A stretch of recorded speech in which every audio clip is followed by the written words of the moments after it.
Buenas. Bueno, voy a arrancar con mi presentación y esto es una charla de una historia de amor.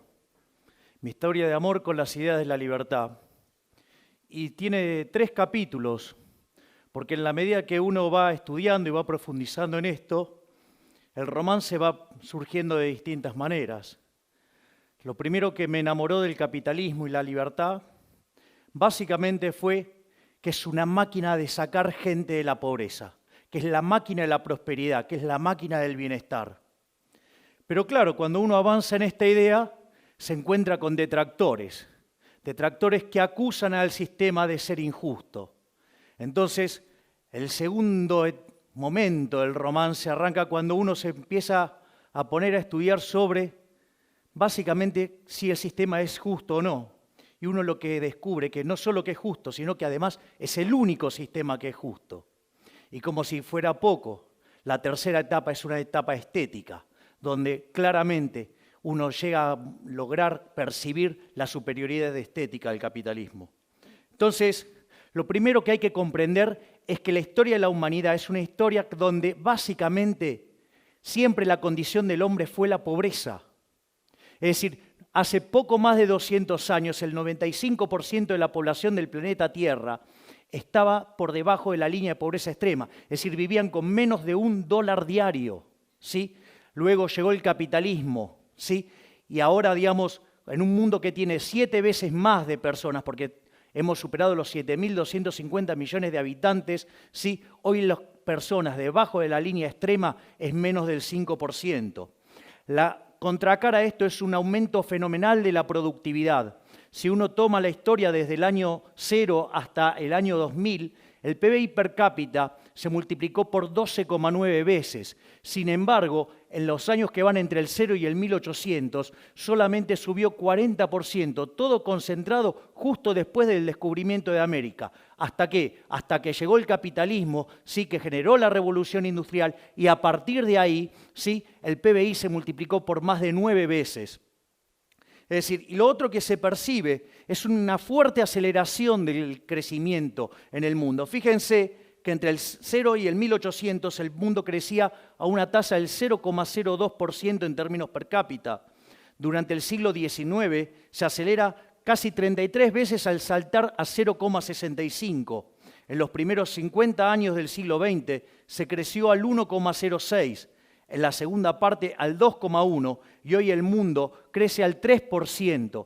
¿Qué significa esto? Una explosión de crecimiento, una aceleración fenomenal de crecimiento. Es más, si ustedes consideran que las cuentas nacionales subestiman prácticamente 1,15 el crecimiento, hoy el mundo estaría creciendo cerca del 4,15%, ¿sí?, per cápita. Eso significa que a lo largo de 100 años vamos a estar multiplicando el PBI per cápita por 60 veces. Es decir, que en un siglo, ¿sí?, vamos a estar logrando 4,6 veces más de lo que logramos en toda la historia de la humanidad. Y eso se manifiesta ¿en qué? En el ritmo al cual, digamos, se duplica el PBI per cápita. Digamos, originalmente se tardaba 3.466 años, después en el siglo XIX ese número cayó a casi 107, después a 65-74 en la primera parte del siglo XX, en la segunda 33-35 y ahora 23,45, ¿sí? Entonces, ¿dónde está la lógica de esto? ¿Qué es lo que sostiene toda esta magia? La libertad, es el modelo de la libertad. Es decir, aquellos países que son más libres, crecen más que el doble de aquellos que son reprimidos, ¿sí? ¿Y cuál es la consecuencia? Que aquellos que son más libres tienen un PBI per cápita casi 8 veces más grande que el PBI per cápita de los países reprimidos. No solo eso, sino que además el decil más bajo de la distribución, es decir, los que peor están, ¿sí?, ganan 11 veces más de lo que ganan los países reprimidos. Y es más, si ustedes se fijan, los del decil más bajo, es decir, los más pobres en los países libres, ¿sí?, tienen el doble de ingreso que el ciudadano promedio, ¿sí?, del país reprimido. Pero como la distribución del ingreso lleva un formato de una chi cuadrado, una log normal, Eso significa que el 75% de la población aproximadamente vive menos que con el ingreso promedio. Con lo cual, acá quedaría bien claro que es mucho mejor ser cola de león que cabeza de ratón. Es decir, es mejor ser el último orejón del tarro en un país libre, ¿sí?, que ser un jerarca en un país reprimido. Es más, no solo eso, sino que además en los países que son libres la pobreza es 25 veces menor, ¿sí? Y no solo eso, sino que además sí, la gente vive más. Entonces, digamos, ¿de qué se sostiene toda esta lógica virtuosa? Son 5 instituciones, las 5 instituciones del capitalismo. Y estas van combinadas, por ejemplo, la propiedad privada con los mercados libres. Es decir, ustedes no pueden hacer transacciones voluntarias si no son dueños de los bienes que están transando. Y como consecuencia, es muy importante que no haya intervención del Estado, porque cuando supongan ustedes, sí, podrían ser dueños nominalmente de algo, pero el Estado le dice cómo usarlo, cómo disponer de ello, a qué precios, eso ya dejaría, sí, de ser libre. Por lo tanto, los precios no estarían cumpliendo la función que tendrían que cumplir porque no tendrían sentido. Entonces, digamos, es muy importante la propiedad privada para que sean ustedes los que intercambian lo que está en juego, ¿sí? Y que lo hagan libremente. ¿Por qué? Porque eso va a registrar un precio y eso va a ser una señal que se va a transmitir al sistema y el resto de los agentes de la economía se van a coordinar respecto a ese precio. Y ahí viene la tercera institución del capitalismo, que es la competencia. Es decir, que haya libre entrada y salida. ¿Para qué? Para que los recursos se puedan reasignar entre aquellos sectores donde el precio señala que ahí hay escasez y que hay problemas por resolver, ¿sí? Y como si todo esto fuera poco, aparecen 2 instituciones más, ¿sí? Una es la que tiene que ver con la división del trabajo. Lejos de esa falacia del hombre de paja que se le acusa al capitalismo, que nos quiere de todos iguales, no. Es decir, gracias a Dios somos todos distintos, somos todos desiguales. Y eso permite que cada uno nos especialicemos en aquello que somos relativamente mejores. Algo como que se conoce como la ley de asociación de Ricardo, ¿sí? Eso permite, ¿sí?, que cada uno de nosotros nos especialicemos, ¿sí?, y nos veamos obligados a lo que es la quinta institución del capitalismo, que es la cooperación social. Ustedes no pueden ser exitosos en el capitalismo sin servir al prójimo con bienes de calidad a un mejor precio. Es decir, ustedes podrían odiar al otro. Sin embargo, como su progreso económico y su bienestar material, sí, depende sustancialmente de que su producto sea elegido por el otro, lo tienen que tratar bien aunque lo odien.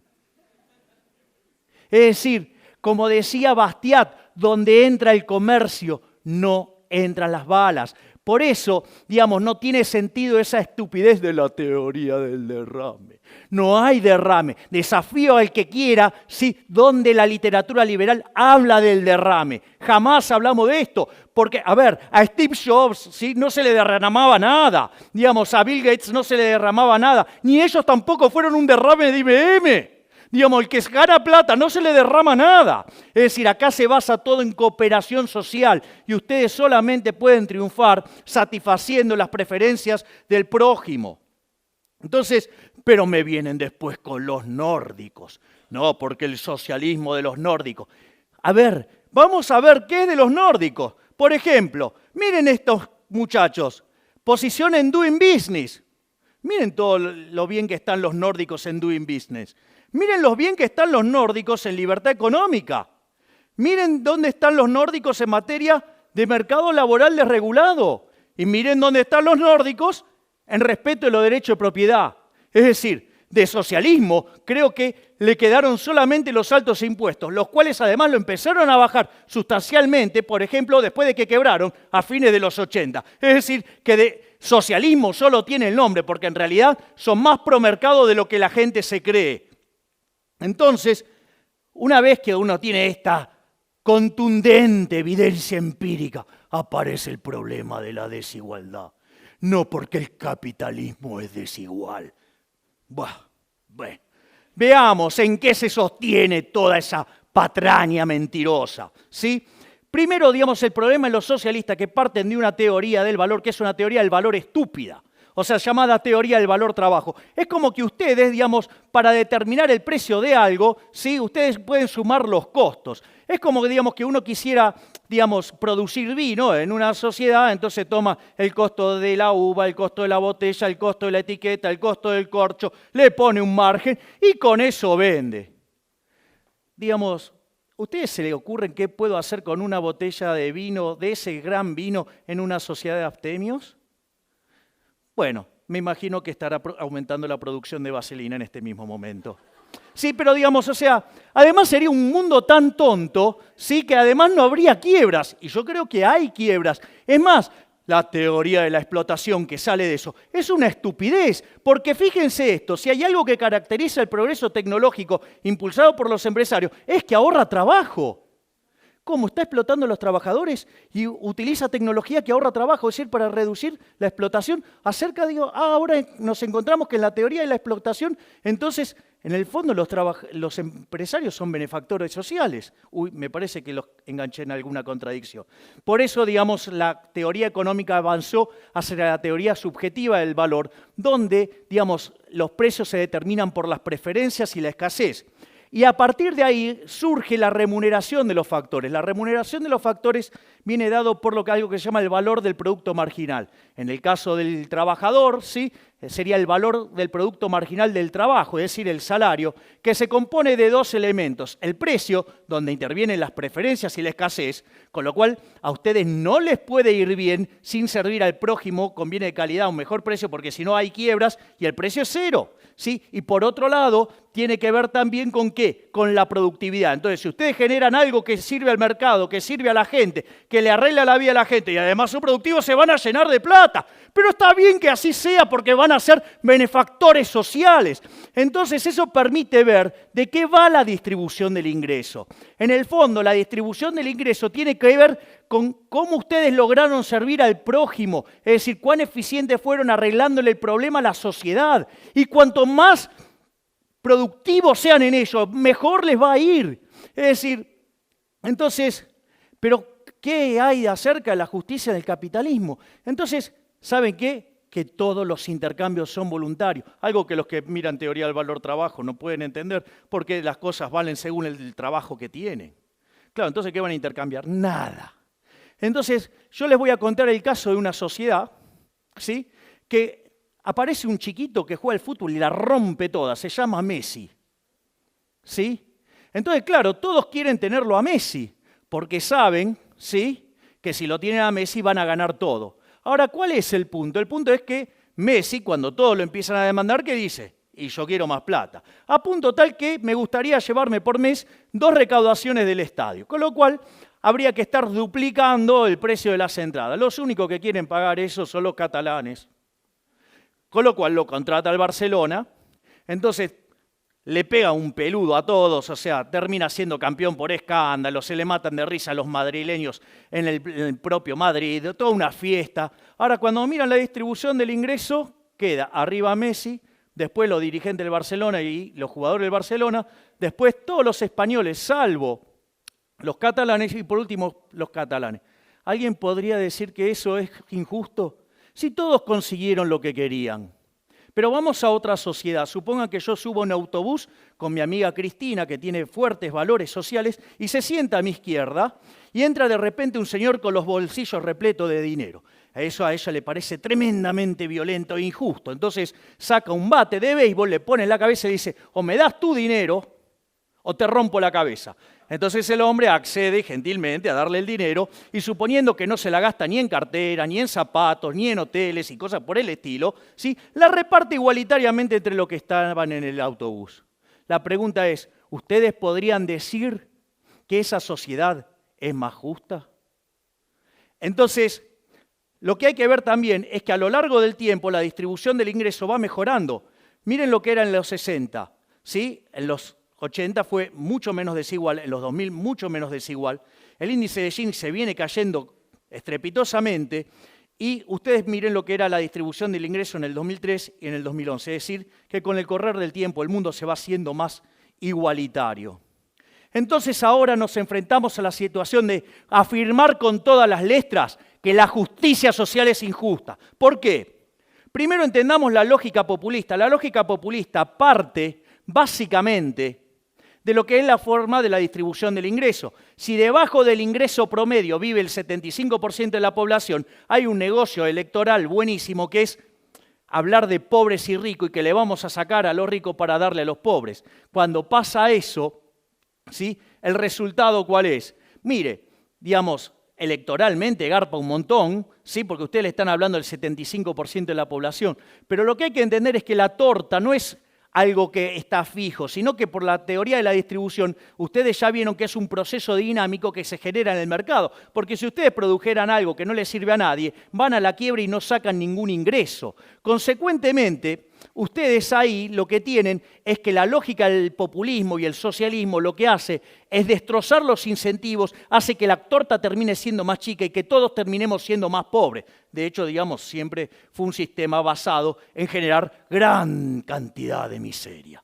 Entonces, digamos, ¿qué decía Milton Friedman de estas cosas? Decía que aquella sociedad que priorice la igualdad por encima de la libertad no va a conseguir nada de ambas. En cambio, aquellas sociedades que prioricen la libertad por sobre la igualdad va a conseguir mucho de las dos cosas. Es más, ya lo decía John Stuart Mill, digamos, aquellas sociedades que se preocupan más por la igualdad que por la libertad termina siendo una sociedad de saqueadores. Entonces acá aparecen dos grandes logros del liberalismo que tiene que ver con la igualdad ante la ley, ¿sí? Veamos el caso de lo que se llama la redistribución del ingreso y en el caso de los impuestos progresivos. O sea, cuando ustedes ponen impuestos progresivos, es decir, aquellos que gravan con mayor fuerza a los que mejor sirven al prójimo, conviene de mejor calidad o mejor precio, ¿sí? Ustedes eso lo que implica es tratar de manera desigual frente a la ley a la gente, castigando al exitoso, con lo cual castigan a la producción. Y además, le aviso que digamos, este mecanismo es un robo, porque es ni más ni menos que hacer caridad a punta de pistola, ¿sí? Entonces, digamos, cuando ustedes caen en esto, sin lugar a dudas le va a ir mal. Entonces, en el fondo, lo que ustedes tienen que comprender es que estamos frente a una discusión de valores. Por un lado, el socialismo, basado en la envidia, el odio, el resentimiento, la desigualdad ante la ley, el robo y por sobre todas las cosas tratar de igualar a los que somos desiguales. Consecuentemente, un sistema violento que siempre se aplicó por la fuerza y se llevó puesto más de 100 millones de vidas humanas. Y por el otro lado tenemos el liberalismo, el capitalismo, que no es ni más ni menos que el respeto irrestricto del proyecto de vida del prójimo, ¿sí? Basado en la propiedad privada, basado en los mercados libres, basado en la poca intervención del Estado, basado en la división del trabajo, basado en la cooperación social, donde se premia el ahorro, donde se aprecia el esfuerzo, el trabajo, ¿sí? Y todo esto, sí, sirviendo al prójimo conviene de mejor calidad o mejor precio. Es decir, el exitoso en el capitalismo no es ni más ni menos que un benefactor social. Pero como si todo esto fuera poco, somos superiores estéticamente. Miren lo que es New York, miren lo que es Cuba. Sí, digamos, yo no conozco gente yéndose de New York para Cuba. Todos se quieren ir al maldito capitalismo. Sí, digamos, es más, o sea, estéticamente hemos sido superiores siempre. ¿Cómo eran los edificios de la Unión Soviética? Eran grises, oscuros, sin ventana, no les daba la luz. En cambio, del otro lado, ¿qué teníamos? Teníamos al Guggenheim, sí, tenemos las Torres Gemelas, sí, el edificio Chrysler, el Empire State, digamos, un conjunto de bellezas, ¿sí? Inventamos la bikini y la minifalda también. Es decir, miren lo que era el auto de los rusos, el Lada. Nosotros tenemos la Ferrari, el Lamborghini, el Maserati, ¿sí? En el fondo, ¿sí? Estamos en una situación donde no solo somos superiores en lo productivo, no solo hemos sacado millones de personas de la pobreza, no solo es el único sistema que es justo, sino que además somos estéticamente superiores. Muchas gracias y ¡viva la libertad, carajo!